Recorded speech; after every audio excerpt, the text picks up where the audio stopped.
Intambara y'Uburusiya na Ukraine igitangira, Uburusiya bahise babugira inyamaswa y'umukara, aho abanyaburayi benshi basabwe kubushyira mu kato ntibabusure, ntihagire ukorana ubucuruzi nabwo, kandi buri wese agakora ibyo ashoboye byose ngo abangamire inyungu zabwo. Ibi barabikoze, ariko nyamara Uburusiya bukomeje kwinjiza miliyari nyinshi z'amadolari avuye mu bucuruzi bw'ibikomoka kuri petrol bwohereza mu bihugu by'uburengerazuba bw'isi, nk'uko imibare bigaragaza. Ibi bibufasha kubona amafaranga yo gukoresha mu ntambara yabwo muri Ukraine. Intambara bigeze mu mwaka wa 4. Guhera ubwo bwatangizaga igitero mu kwezi kwa kabiri mu 2022 kuri Ukraine, Uburusiya bumaze kubona amafaranga menshi yaturutse mu byo bwohereza hanze, amafaranga aruta inshuro zirenga 3 inkunga Ukraine yahawe n'inshuti zayo. Imibare yasuzumwe na BBC igaragaza ko ibihugu byo mu burengerazuba bw'isi bifasha Ukraine byamaze kwishyura Uburusiya amafaranga menshi y'ibikomoka kuri petrol aruta kure inkunga Ukraine yahawe. Abaharanira amahoro bavuga ko ibihugu byo mu Burayi no mu majyaruguru ya Amerika bikwiye kongera imbaraga mu bikorwa byo kubuza ko petrol na gaze byo mu Burusiya byakomeza gutera inkunga iyi ntambara y'Uburusiya muri Ukraine. Uburusiya bwinjiza amafaranga ngahe mu by'ukuri ku buryo amafaranga bukura muri petrol aruta inkunga Ukraine ihabwa? Ibi bihugu byo mu Burayi birabizi neza ko amafaranga Uburusiya bukoresha muri iyi ntambara ari byo biyatanga.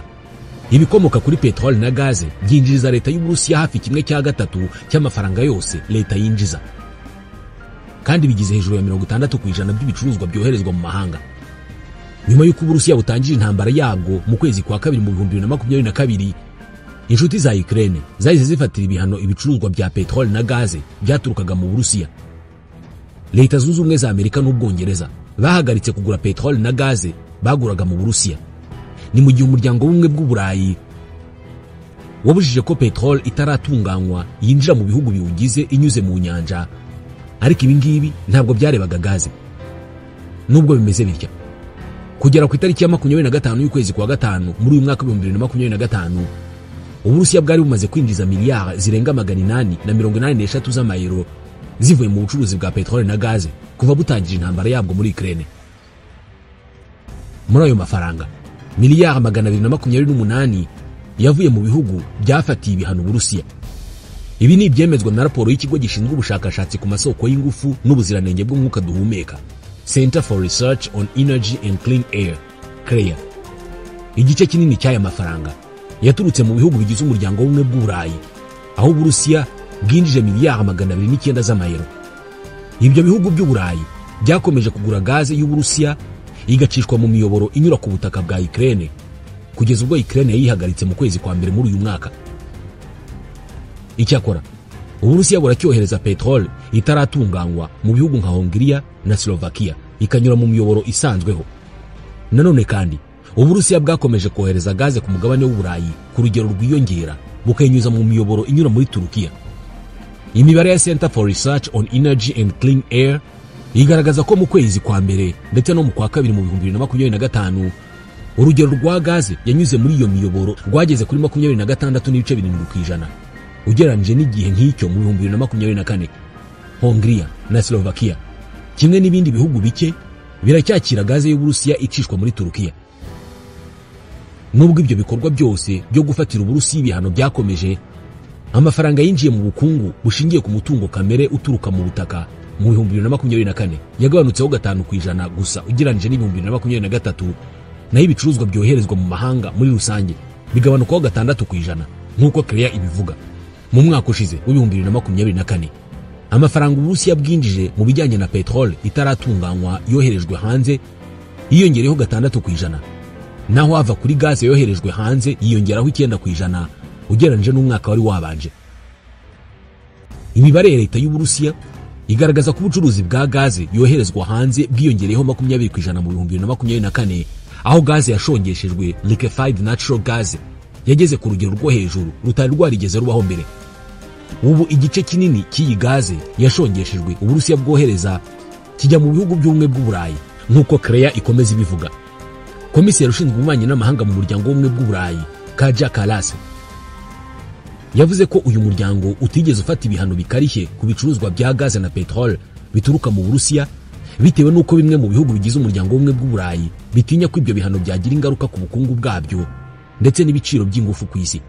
Gaze yashongeshejwe igurwa mu Burusiya ntabwo iri ku rutonde rw'ibihano 17 umuryango w'ubumwe bw'uburayi uherutse gufatira Uburusiya, ariko umuryango w'ubumwe bw'uburayi washyizeho gahunda igamije ko kugeza mu 2027 nta gaze izaba ikigurwa mu Burusiya. Imibare igaragaza ko amafaranga Uburusiya bukura mu bucuruzi bwa petrole na gaze aruta kure inkunga Ukraine ihabwa n'inshuti zayo zo mu Burayi. Iyi nyota ya petrole na gaze yakomeje gukoma mu nkokora umugambi w'ibihugu byo mu burengerazuba bw'isi wo kugabanya ubushobozi bw'Uburusiya bwo gukomeza intambara muri Ukraine.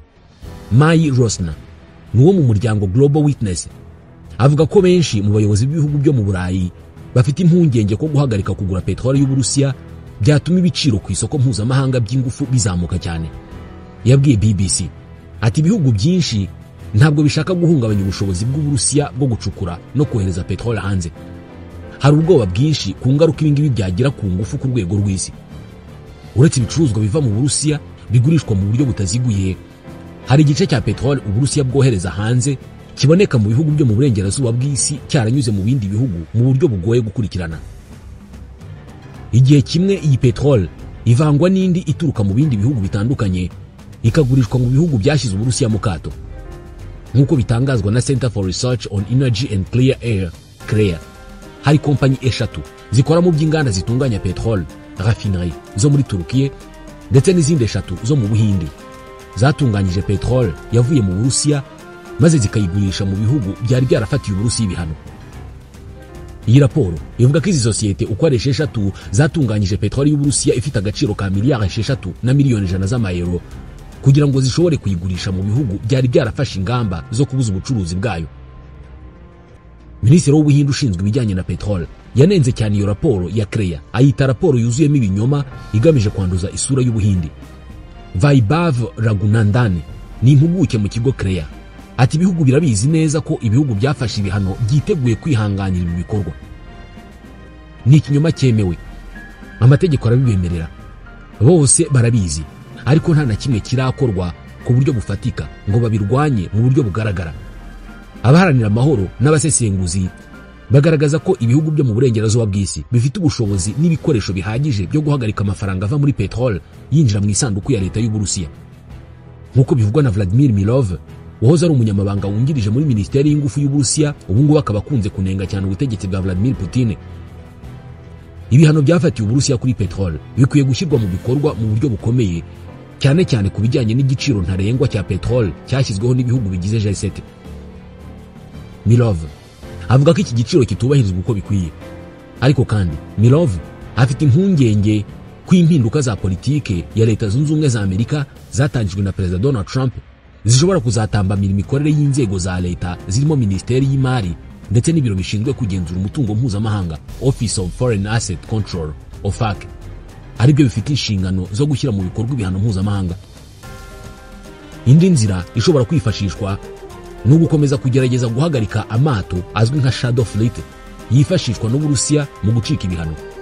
Milov asobanura ati ni igikorwa gikomeye, bivuze ko buri gihe nk'igihe cy'icyumweru cyangwa se 2 hagomba gusohoka urutonde rushya rw'abantu n'amatsinda yafatiwe ibihano, harimo amato, amasosiyete akorera mu bwihisho, abacuruzi, ibigo by'ubwishingizi n'abandi bose bakomeza gufasha Uburusiya gukwepa ibyo bihano.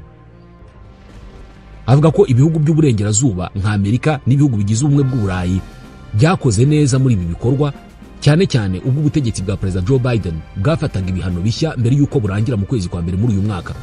Mai Rosna wo muri Global Witness ashimangira ko amategeko abuza Uburusiya kohereza gaze yashongeshejwe i Burayi no guhagarika itunganywa rya petrole mu buryo bw'ubucuruzi ngo ari intambwe ikomeye yateza imbere umugambi wo guhagarika burundu gushingira kuri petrole n'ingufu zituruka mu Burusiya, nk'uko bisobanurwa na Raghunandan wo mu muryango Center for Research on Energy and Clean Air. Ngo birashoboka ko umuryango w'ubumwe bw'Uburayi wahagarika kugura petrole y'Uburusiya bitawugoye. Yabwiye BBC ati 50% bya gaze yashongeshejwe Uburusiya bwohereza hanze ijya mu bihugu by'Uburayi, ariko mu 2024 ibyo bihugu byakoresheje gusa 5% bya gaze ituruka mu Burusiya. Ibi bivuze ko iyo umuryango w'ubumwe bw'Uburayi uba warahagaritse burundu kugura iyo gaze, Uburusiya bwari kubabara kurusha uko abakiriya babwo b'i Burayi bari kubabara. Gusa Perezida Donald Trump afite gahunda ihamye yo guhagarika peteroli y'Uburusiya. Hari impuguke zaganiriye na BBC zanze kwemera igitekerezo cya Donald Trump kivuga ko intambara y'Uburusiya na Ukraine izarangira ari uko OPEC, ihuriro ry'ibihugu bitunganya kandi bikagurisha peteroli, rigabanyije ibiciro bya peteroli ku isoko mpuzamahanga. Vladimir Milov yabwiye BBC ati i Moscow basetse cyane icyo gitekerezo cya Donald Trump kubera ko abazahura n'ingaruka zikomeye ntabwo ari Uburusiya ahubwo ni Leta Zunze Ubumwe za Amerika, kubera ko ubucukuzi bwa peteroli iva mu rutare bita shale oil ngo burahenze cyane kuruta ubundi bwose ku isi. Raghunandan wo muri Korea nawe ashimangira ko igiciro cyo gucukura peteroli mu Burusiya kiri hasi cyane ugereranije n'ibihugu binini bya OPEC nka Arabia Saudite. Ibi bivuze ko igiciro cya peteroli kigabanutse, ibihugu nka Arabia Saudite byarushaho kubabara kurusha Uburusiya. Ati Arabia Saudite ntabwo ishobora kwemera ibintu nk'ibi. Ni ibintu byigeze kugeragezwa mu bihe byashize kandi byabyaye umwuka mubi hagati y'iki gihugu na Leta Zunze Ubumwe za Amerika. Mai Rosner wo muri Global Witness yerekana ko hari ikibazo cyo kwisanga mu rujijo rw'amahame n'imyitwarire, aho ibihugu byo mu burengerazuba bw'isi bisabwa gukomeza gushyigikira Ukraine ariko nanone bikagura peteroli n'ingufu zituruka mu Burusiya. Ati turi mu bihe biteye urujijo aho duhemba Uburusiya, igihugu cyatangije intambara, kandi tugatera inkunga Ukraine, igihugu cyatewe. Uyu mubano udasobanutse hagati y'ubucuruzi bw'ingufu n'inkunga y'intambara utuma dukomeza turi mu maboko y'abafite ububasha ku isoko mpuzamahanga rya peteroli, harimo ibihugu bicukura iyo peteroli n'abayobozi bashobora kugenda uko igurishwa cyangwa se ihagarikwa uko bishakiye. Hagati aho Donald Trump, perezida wa Leta Zunze Ubumwe za Amerika, arasa n'uwahaye mugenzi we w'Uburusiya Vladimir Putin igihe ntarengwa cy'ibyumweru 2 amusaba guhindura imikorere, bitaba ibyo ngo akabona ibibazo bikomeye. Mu gihe Uburusiya bwari bwongereye ubukana mu bitero bwagabye kuri Ukraine, Donald Trump yabajijwe kuwa gatatu mu biro by'umukuru w'igihugu i Washington niba yumva Putin ashobora kuba ashaka kurangiza iyi ntambara, maze arasubiza ati ibyo sinabivugaho ubu ngubu ariko nzabibabwiraho nyuma y'ibyumweru 2. Ibi byavuzwe mu gihe cy'urukurikirane rw'amagambo atari make Donald Trump amaze iminsi atangaza anenga ku mugaragaro Vladimir Putin. Guhera ku cyumweru, Donald Trump yanditse ubutumwa bwinshi ku mbuga nkoranyambaga avuga ko Putin yasaze ndetse ko arimo gukinisha umuriro. Hari nyuma y'uko Uburusiya bukajije ibitero kuri Ukraine. Ibitero byagabwe ku murwa mukuru Kiev bihitana abantu bagera kuri 13, abandi benshi barakomereka barimo n'abana. Kugera kuwa gatatu nta kimenyetso na kimwe cyagaragazaga ko ibyo bitero byari birimo kugabanuka. Mu gusubiza ikibazo kijyanye n'uko abona niba perezida w'Uburusiya Vladimir Putin yaba ashaka kurangiza intambara, Perezida Donald Trump wa Leta Zunze Ubumwe za Amerika yaragize ati nzabikubwira mu byumweru 2. Icyo gihe nibwo tuzamenya niba Putin arimo kubikora by'ukuri cyangwa niba arimo kudukinisha. Niba ari ukudukinisha tuzabihindura. Aya magambo agaragaza ko Donald Trump atangiye kurambirwa uko ibintu bihagaze mu gihe imbaraga White House yashyize mu gushaka ko habaho amasezerano y'amahoro hagati y'Uburusiya na Ukraine zisa n'izidatanga umusaruro. Muri ibyo biganiro harimo ikiganiro cya telefone cyamaze amasaha 2 hagati ya Donald Trump na Vladimir Putin. Donald Trump yavuze ko ari ibiganiro byagenze neza cyane. Ku ruhande rwe, Vladimir Putin yavuze ko yiteguye gukorana na Ukraine mu gutegura urwandiko rw'amasezerano y'amahoro ashobora kugerwaho mu gihe kizaza.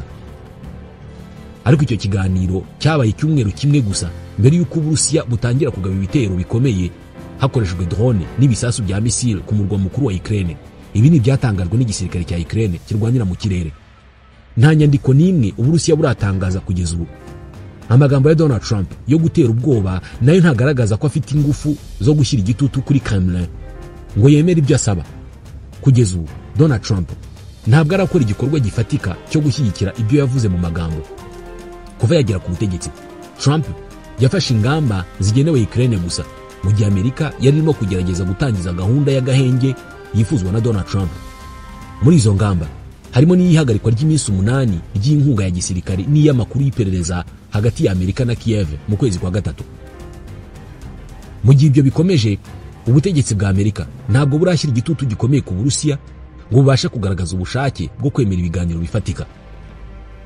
White House ihakana ibyo ivugwaho byo korohera Kremlin cyangwa se kubura ubushobozi bwo kuyishyira ku gitutu, igashimangira ko ibihano ubutegetsi bwa Biden bwafatiye Uburusiya ngo bigikora. Nyamara uko Amerika yitwaye nk'umuhuza birasa naho byahaye Kremlin umwanya wo kwiyubaka kurushaho. Nyuma y'ibitero bya vuba, Donald Trump yanditse kuri Truth Social ko hari ikintu cyabaye kuri Putin. Amagambo yakiriwe nabi na Kremlin bivuga ko yuzuyemo uburakari n'agasuzuguro. Mu minsi yakurikiyeho, ibitero by'Uburusiya ku butaka bwa Ukraine byarakomeje, maze Donald Trump ashyira ingufu nshya mu magambo ye yo kunenga. Kuwa kabiri yavuze ko Putin arimo gukina n'umuriro, kandi ko iyo Trump adafata ibintu mu biganza hakiri kare ngo Uburusiya bwari kuba bwarahuye n'ibibazo bikomeye. Umujyanama Vladimir Putin avuga ku magambo ya Donald Trump yavuze ko bageze ku mwanzuro ko Donald Trump atamenyeshwa bihagije ibirimo kuba. Yitwa Yuri Ushakov, umujyanama wa Vladimir Putin. Yabwiye televiziyo ya leta y'Uburusiya Russia One ko Donald Trump ashobora kuba atazi ibitero by'iterabwoba bikomeye Ukraine ikomeje kugaba ku mijyi y'Uburusiya. Kuwa gatatu, Minisitiri w'intebe mushya w'Ubudage Friedrich Merz yabwiye Perezida Volodymyr Zelensky wa Ukraine ko Berlin izafasha Kiev gukora ibisasu bya missile bigera kure mu rwego rwo kwirinda ibitero by'Uburusiya. Kremlin yahise iburira ko icyemezo icyo ari cyo cyose cyemerera Ukraine gukoresha ibisasu bya missile bigera kure ngo cyaba ari impinduka mbi cyane ishobora gusenya ibiganiro bigamije gutanga umuti wa politike kuri iyi ntambara.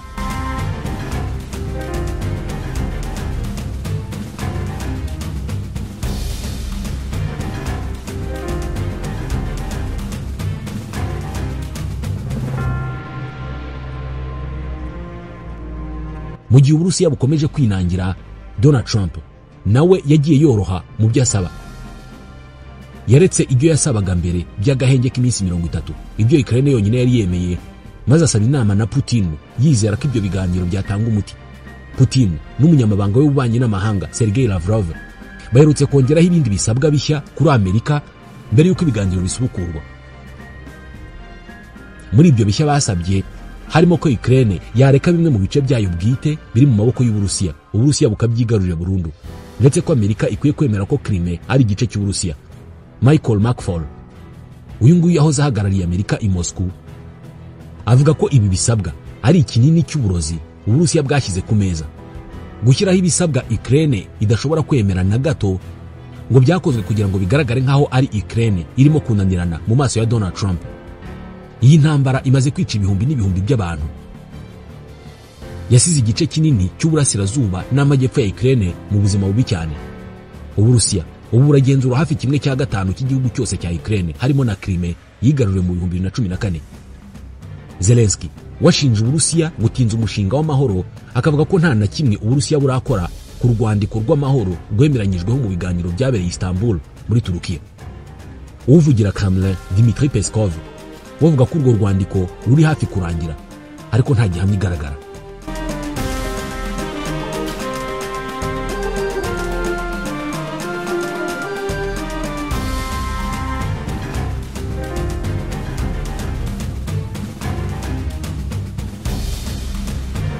Televiziyo ya CNN mu kwandika ku byo Perezida Donald Trump avuga ku ntambara y'Uburusiya na Ukraine yagiye kure. Ivuga ko amagambo agaragaza ibyo Trump avuga kuri iyi ntambara ngo ari amagambo adakwiriye umukuru w'igihugu.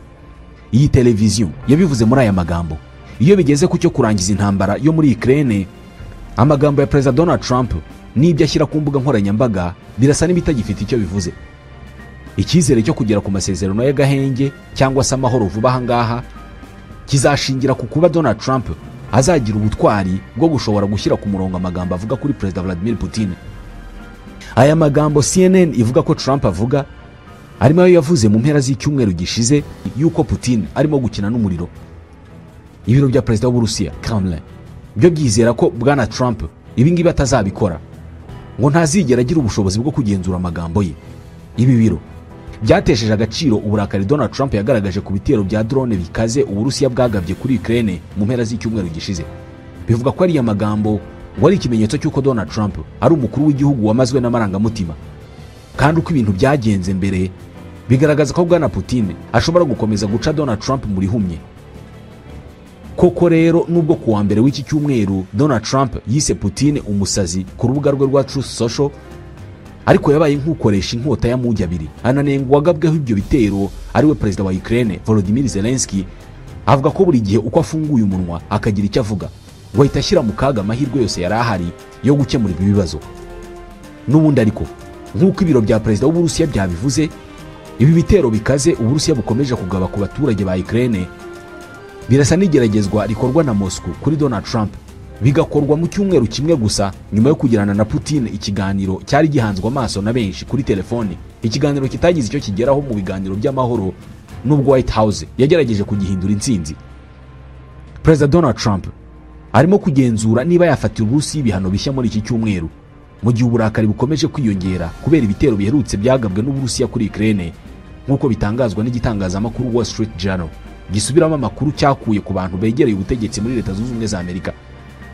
Umwe mu bantu iki kinyamakuru kivuga ko cyaganiriye nabo avuga ko Donald Trump naramuka ashyizeho ibyo bihano abishyiriraho Uburusiya ngo bishobora kutazaba birimo ingamba nshya zigamije guhana amabanki, ariko ko hari izindi nzira zirimo kuganirwaho hagamijwe guhatira Perezida Vladimir Putin kwemera bimwe mu bisabwa mu biganiro by'amahoro, birimo n'icyifuzo cy'uko haba agahenge k'iminsi 30, icyo Uburusiya bukomeje kwamagana rwose. Donald Trump yavuze ko ashobora gufatira ibihano Uburusiya nyuma y'igitero gikomeye cyabwo cyagabwe kuri Ukraine mu mpera z'icyumweru gishize. Nyuma yaho yagaragaje uburakari bukomeye kuri Putin, anavuga ko noneho Putin yasaze burundu.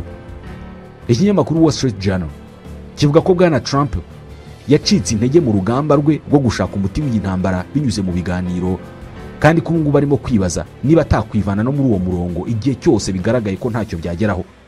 Icyakora ntabwo biramenyekana neza ikizakurikiraho, niba Leta Zunze Ubumwe za Amerika zizava muri uyu mugambi w'ibiganiro, cyangwa se niba Perezida Donald Trump azakomeza guha Ukraine inkunga za gisirikari nk'uko bikomeza gutangazwa n'iki kinyamakuru. Mu rwandiko yandikiye Wall Street Journal, Caroline Levitt ushinzwe itangazamakuru mu biro bya Perezida Donald Trump yagize ati Perezida Donald Trump asobanura neza ko yifuza ko amahoro aboneka binyuze mu biganiro. Ikinyamakuru New York Times nacyo kivuga ko Amerika ishobora kuva muri ibi biganiro, ariko cyo kivuga ko hari abantu bacyo begereye ubutegetsi bavuga ko Donald Trump yabwiye abayobozi b'i Burayi ko nta gahunda afite yo kongera ibihano hagamijwe guhatira Uburusiya kwemera umushinga w'amahoro. Ikinyamakuru The Economist cyo kivuga ko Uburusiya ngo bwashoboye kongera ibikoresho bya gisirikari ku buryo ubu ngubu bushobora kohereza icyarimwe indege zitagendamo abapilote cyangwa se drone n'ibisasu bya missile biraswa kure, byose mu gitero kimwe gusa kigabwe kuri Ukraine. Ngo Abarusiya bateye imbere cyane mu buryo bwo gukora no gukoresha ibyo bikoresho, ibituma bitoroha ku ngabo za Ukraine zirwanira mu kirere, kubera ko ntabwo zifite ibikoresho bihagije byo guhangana n'ibi bitero bikaze. Iki kinyamakuru kivuga kandi ko cyabonye amakuru y'ubutasi bwa Ukraine avuga ko Uburusiya burimo gutegura kongera umubare w'amadrone bukora kugera kuri 500 buri munsi, ibintu byatuma bushobora gukoresha uburyo bwinshi bwo kugaba ibitero kuri Ukraine. Impuguke mu bijyanye n'indege Konstantin Krivolap yabwiye The Economist ko afite impungenge kuri uyu mubare wa drone 500 ku munsi Uburusiya bushobora gutangira gukoresha, ariko ko umubare w'amadrone n'ibisasu bya missile Uburusiya burimo gukoresha muri iki gihe utari warigeze ugeraho ubu ngubu. Ikinyamakuru gikomeza kivuga ko urebye uburyo Uburusiya bugenda busatira ikirere cya Ukraine bukoresheje amagana y'amadrone, bishoboka cyane ko Ukraine yaba irimo kugana ahantu h'amage. Kandi niba umugambi w'amahoro unaniranye, ibi bintu bifite ibyago byinshi byo kuba bizaba ngombwa ko igisirikare cy'iki gihugu kirwanira mu kirere gihabwa ibikoresho bishya byo kwirinda. Bitaba ibyo, imijyi myinshi n'inganda zikomeye bishobora kuzisanga mu kaga gakomeye. Minisitiri w'intebe w'Ubudage Friedrich Merz kuri uyu wa kabiri yavuze ko yiteze ko intambara y'Uburusiya muri Ukraine izamara igihe kirekire bitewe n'uko Uburusiya budafite ubushake bwo kugira ibiganiro by'amahoro. Mu kiganiro n'itangazamakuru ari kumwe na Minisitiri w'intebe wa Finland Peter Orpo Ituruku yagize ati mu by'ukuri intambara zisozwa iyo impande zombi zumvise ko zinaniwe ku buryo bw'ubukungu n'ubushobozi bwa gisirikari. Atariko muri iyi ntambara tubona neza ko ibyo ngibyo bikiri kure cyane nk'ukwezi. Yongeraho ati niyo mpamvu bishobora kuzaba ngombwa ko twitegura ko iyi ntambara izamara igihe kirekire, nk'uko byanditswe na Reuters isubiramo amagambo y'uyu muyobozi w'Ubudage. Ku munsi wari wabanje, Merz yari yavuze ko Ubudage bwakuyeho imbogamizi nyinshi ku byerekeye intwaro bushobora kohereza muri Ukraine, bityo bukaba bwifatanije n'Ubwongereza n'Ubufaransa mu bikorwa byo gushyigikira Ukraine. Mu gihe kimwe, Minisitiri w'ingabo wa Letonia Andris Sprudze yavugiye ku rubuga rwa X kuwa mbere ko iki gihugu cyohereje muri Ukraine indi nkunga y'amadrone 1500. Sprudze yongeyeho ko mu gihembwe cya mbere cy'uyu mwaka ibigo bibiri byo muri Letonia bikorana n'umuryango w'abakora za drone bifite gahunda yo kohereza drone ibihumbi 12 muri Ukraine. Uyu muyobozi ntabwo yatangaje ubwoko bw'izo drone, ariko amafoto yasohowe n'uyu muministre agaragaza amakarito menshi afunze. Ku rundi ruhande, Uburusiya bwasabye ko habaho inama yihariye y'akanama ka Loni gashinzwe umutekano ku isi kugira ngo bigire hamwe ibibazo bishobora guhungabanya amahoro n'umutekano mpuzamahanga bitewe n'uko nk'uko bivugwa n'umwungiriza w'intumwa y'Uburusiya muri Loni Dmitry Polyansky, ibihugu byinshi byo mu Burayi birimo kubangamira ibikorwa bigamije gukemura ikibazo cya Ukraine binyuze mu mahoro. Hagati aho, ku rugamba ho imirwano irakomeje. Ukraine yatangaje ko mu ijoro ryo kuwa mbere rishyira kuwa kabiri ingabo zayo zirwanira mu kirere zarashe drone 60 nyuma yo kurasa izindi 355 mu ijoro ryabanje. Ku ruhande rw'Uburusiya, Minisiteri y'Ingabo yatangaje ko mu mugoroba wo kuwa mbere ingabo zirwanira mu kirere zashwanyaguje drone 99 za Ukraine hejuru y'intara zitandukanye z'Uburusiya. Minisiteri y'Ingabo y'Uburusiya ivuga ko ingabo zishinzwe kurinda ikirere cy'Uburusiya zahanuye za drone zirenga 150 zose hamwe z'abanya-Ukraine mu masaha 24. Mu itangazo ryasohowe mu gitondo, iyi minisiteri yavuze ko drone 96 zarashwe guhera ku cyumweru saa 2 z'ijoro, 148 ziraswa hagati ya saa 4 za mu gitondo ku cyumweru na saa 2 za mu gitondo kuwa mbere, naho izindi 5 ziraswa nyuma ya saa 2 za mu gitondo. Ni drone zifite ubushobozi bwo kugaba ibitero by'igihe kirekire, ndetse zimwe muri zo ni izizwi nka kamikaze. Izi ni drone z'ubwiyahuzi, bayituma ahantu ikajya kuhashwanyukira kugira ngo imare abantu bahari cyangwa se ibikorwa remezo bihari. Minisitiri w'ububanyi n'amahanga w'Uburusiya Sergei Lavrov yavuze ko impinduka Ukraine yakoze ku ngamba z'imikorere yayo ngo zigamije kubangamira ibiganiro by'amahoro birimo gutegurwa na Moscow, ibiganiro Ukraine yemeye kongera gutangira muri uku kwezi ku gitutu cya Leta Zunze Ubumwe za Amerika. Yongeraho ko ibi bikorwa bishobora kuba bishyigikiwe n'ibihugu byo mu Burayi birimo Ubwongereza, Ubufaransa n'Ubudage. Ibi byarakaje cyane Perezida Donald Trump, maze avuga ko atishimiye Perezida Vladimir Putin w'Uburusiya kubera iki gitero. Iki gitero Uburusiya bwakigabye kuri Ukraine ku itariki ya 25 y'ukwezi kwa gatanu, ndetse nicyo gitero kinini kuva intambara yatangira mu 2022, aho Uburusiya bwakoresheje drone na missile 367 mu ijoro rimwe. Ubwo Donald Trump yaganiraga n'itangazamakuru ari New Jersey, yagarutse kuri iki gitero maze anenga Putin.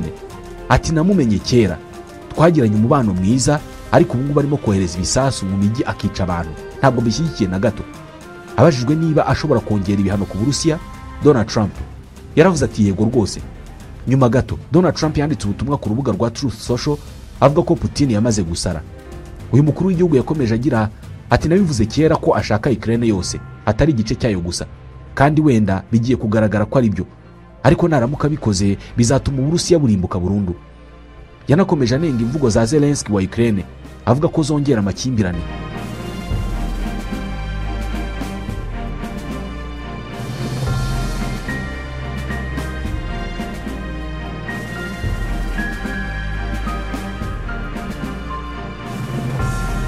Ku rundi ruhande, Volodymyr Zelensky yahise asaba Amerika n'ibindi bihugu gushyira igitutu gikomeye kuri Putin, harimo no kongera ibihano.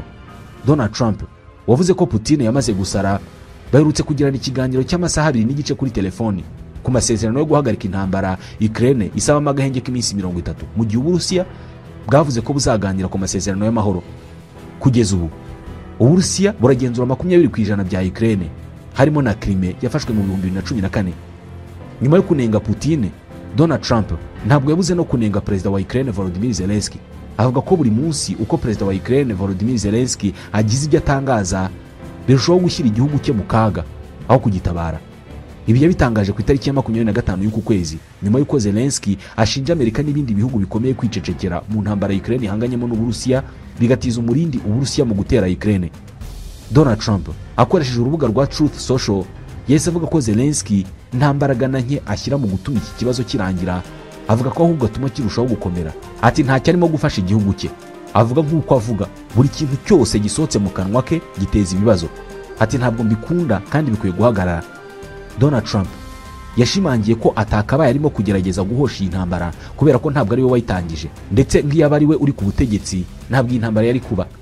Ati iyi ntambara ntabwo iba yaranatangiye iyo nza kuba ndi ku butegetsi. Ati iyi ni intambara ya Zelensky, Putin na Biden, ntabwo ari ya Trump. Ati ndimo gufasha gusa kugira ngo nkemure ibibazo byatewe n'abandi bantu bikarema inzangano.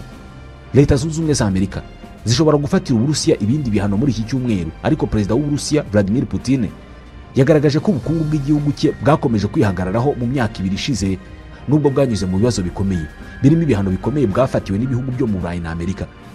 Ubukungu bwazamutse ku kigero cya 4.1% mu 2023, bwongera kuzamuka ku kigero cya 4.3% mu 2024. Putin yavuze ko igishimishije kurushaho ari uko ubukungu bw'Uburusiya ari ubwa 4 ku isi ugeranije umusaruro uboneka mu gihugu n'ubushobozi bw'abaturage bwo guhaha, aho buzi nyuma y'Ubushinwa, Amerika n'Ubuhindi. Ati ngiyi ni imibare ifatika, ubukungu bw'Uburusiya ni ubwa 4 ku isi kandi ibi ni umusaruro w'imbaraga zanyu nk'abashoramari. Uyu muyobozi yakomeje avuga ko igihugu cye kizakomeza gushyiraho ingamba zigamije kugifasha guhangana n'ihindagurika ry'imiterere y'ubukungu ku isi, kandi kikazakomeza guhangana n'ibihano by'ubukungu cyafatiwe n'ibihugu by'amahanga.